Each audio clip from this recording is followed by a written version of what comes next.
Good morning. This is Mental Refreshment Channel, and my name is Dawn. I don't know if I ever let you guys know that. Well, today I'm going to talk about just an assortment of different things that is happening in mostly everybody's life. Not only in my life, but everybody's. So, what I base my inspiration off of or my talks is mostly about either things that I'm going through. Sorry, you guys, but my camera is rotating. So, okay, I'm gonna get it together here. Hold on. Sorry. Okay, I think I'm good. I think I'm good. I think I'm good. Okay, maybe not. Well, we'll just continue on. It'll work itself out. Well, or I'll just move myself over a little bit. Maybe that's better. Okay, so I was gone for a while because I was sick with a virus, not COVID, but hey, nowadays they don't let you go to the doctor.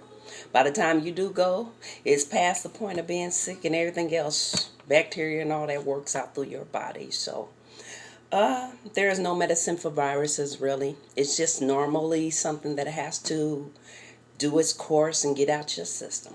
So I'm going to talk about, let's see. I've had a lot of people that have come to me about COVID loss. It's been very touching, it's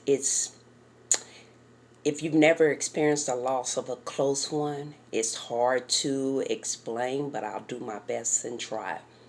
Um,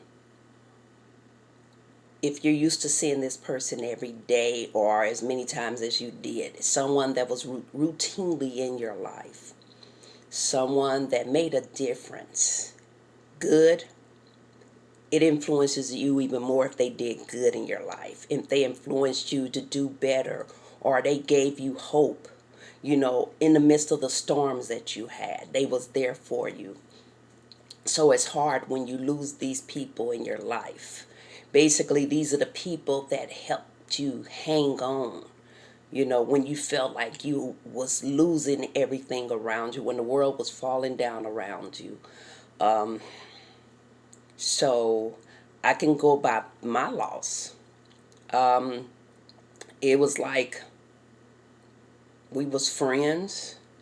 Um, some of the flags, red flags, was that there was some health issues, but dealing with men, for them to come and tell you something is hurting them, that means it's at its course. It's really painful, almost to the point of it's too far gone. It's almost too late.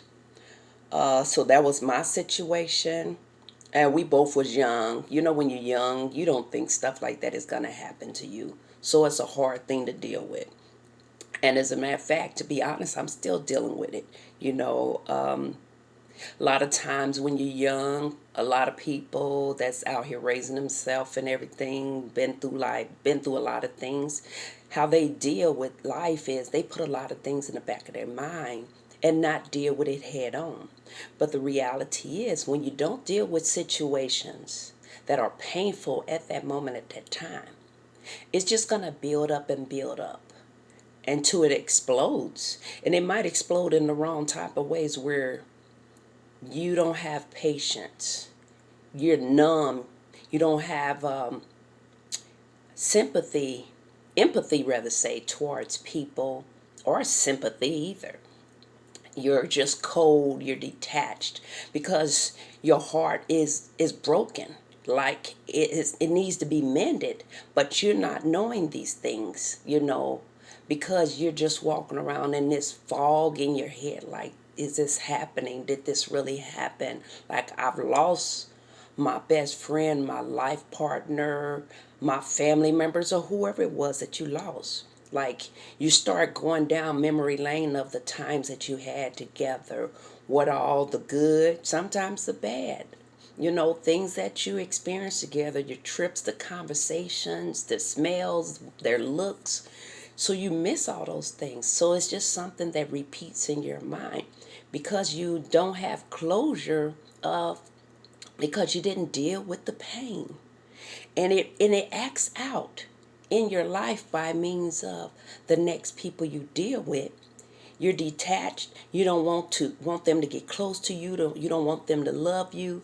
But in the same time, you do. You want them to show you emotions, but then you want to deal with them with a long stick between you, but that's not possible. That's contradictory. You want them to love you, but then you don't want them to love you. And if they show you a detachment or they don't love you, then you hurt because now you're feeling like, oh, they're abandoning you when you need them. But you told them, don't love you, don't fall in love with you, don't get close to you. You don't want this, you don't want that. Okay, if you don't want none of those things, you need to be by yourself. Stop dealing with people because you feel a void in your life.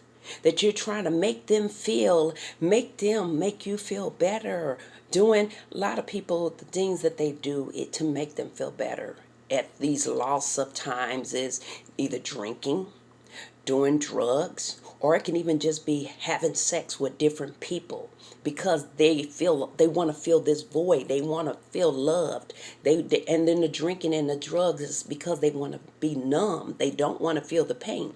The reality is none of those things can make the pain go away because once that high goes down, it's going to hit you even harder. And the main time these things hit you is early in the morning when you wake up or while you sleep, or when it's time to go to bed. Because the reality of whoever that person was in your life, if it was in a relationship, they're no longer in your bed. They're no longer there for you to reach out and talk to them, pick up the phone and talk to them, or see them anymore. So your day starts all over again. So you're chasing, chasing for that moment of happiness. And then after you do whatever you did with these people that you don't want any emotions from as you claim, now you're feeling extra bad. So now it starts all over again. So the conclusion that I come to and what I tell people based off of my life and things that I went through, get counseling.